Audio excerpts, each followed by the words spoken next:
हरे कृष्णा। राधे राधे।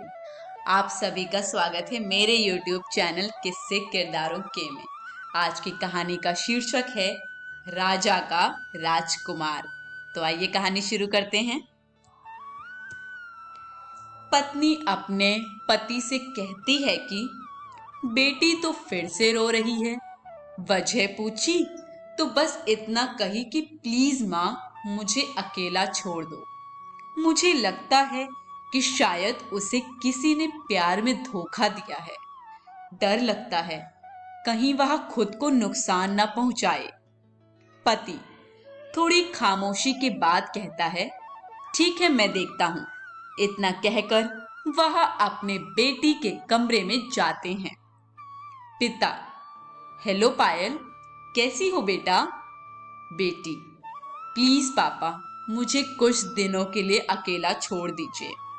पिता, ठीक है बेटा, मगर मेरी एक शर्त है। बेटी, बोलिए।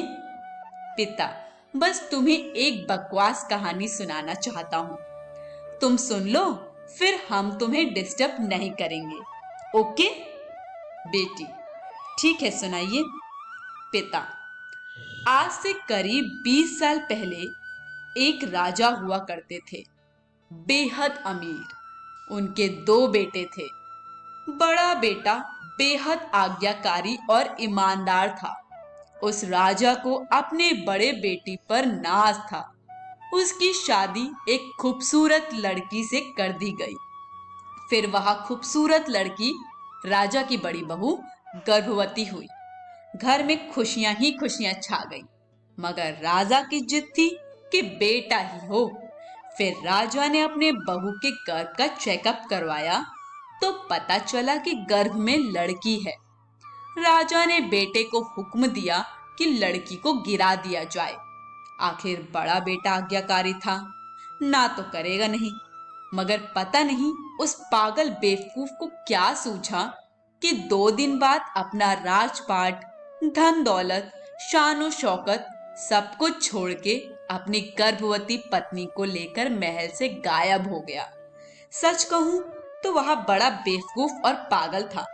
लोग बेटियों को बोझ समझकर गर्भ में नष्ट कर देते हैं, और एक वह बेवकूफ पागल एक बेटी के तमाम सुख सुविधाओं को ठोकर मार दिया। वह बाप की बात मानता तो आज उसकी जगह राजा होता। न जाने वह बेवकूफ बेटी के लिए बाप न जाने किस हालत में होगा। तभी पायल की माँ वहां आकर कहती हैं कि वह बेवकूफ बेटी के लिए पागल शख्स और कोई नहीं, ये तेरे पिताजी ही हैं, जो तुझे अपनी सच्ची कहानी सुना रहे हैं। तो कहती थी ना कि मम्मी, नाना नानी को तो मैंने देख लिया, काश पापा अनाथ ना होते तो दादा दादी का चेहरा भी देख लेती। तेरे पापा अनाथ नहीं हैं।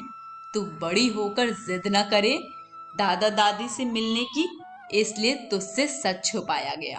फिर तेरे पापा ने तेरे पैदा होने के बाद एक कसम ली कि तेरे अलावा दूसरा संतान फिर कभी नहीं बनाएंगे। अखबार में इश्तिहार देकर तेरे दादा दादी ने बेटी को लेकर ही वापस आने को कहा। मैंने भी जोर दिया वापस जाने को, मगर तुझे गोदी में उठाकर तेरे पापा ने बस इतना ही कहा, जिस घर में मेरी राजकुमारी की हत्या का फरमान निकाला गया हो, वहां एक राजा कैसे सांसें ले सकता है। अब नजारा अलग था। पायल की आंखों में पापा के लिए सम्मान, उनकी मोहब्बत के लिए ढेरों सारा प्यार और उनके त्याग के लिए नमन करने को जी कर रहा था। आंसू थमने का नाम नहीं ले रहे थे, मगर सब कुछ अब सिर्फ पापा के लिए था। पापा ने बस आखिरी शब्द इतना ही कहा अपनी बेटी को, मैं नहीं जानता कि दुनिया तेरे बारे में क्या सोचती है, मगर तू मेरे लिए बेहद अनमोल है। भले मैं आज कहीं का राजा नहीं रहा, मगर तू कल भी, आज भी और सदा ही मेरी राजकुमारी ही रहेगी। बेटी ने दौड़कर अपने पापा को गले लगाकर रोते हुए कहा, आप असली राजा हो और मैं आपकी राजकुमारी। सबकी पलकें गीली थी, मगर वहां एक नई सुबह की शुरुआत थी, जहां राजकुमारी फिर से अपने सियासत में लौट आई थी। शिक्षा। जैसे जैसे बच्चे बड़े होते हैं, आपको उनमें एक अलग ही व्यक्तित्व दिखाई देगा, क्योंकि बच्चे हर दिन नई आदतों को विकसित करने की प्रवृत्ति रखते हैं। जैसे जैसे दिन आगे बढ़ता जाता है, आपका बच्चा संभवतः एक पुरानी आदत को पीछे छोड़ देगा और किसी नई आदत को अपनाएगा। बस जरूरत है उन्हें संभालने की। आज की कहानी यही समाप्त होती है। कहानी पसंद आई हो तो कमेंट करके हमें अपना फीडबैक जरूर दीजिएगा। वीडियो को ज्यादा से ज्यादा लाइक शेयर करिए और चैनल को सब्सक्राइब करना बिल्कुल मत भूलिएगा। सभी को हरे कृष्ण, राधे राधे।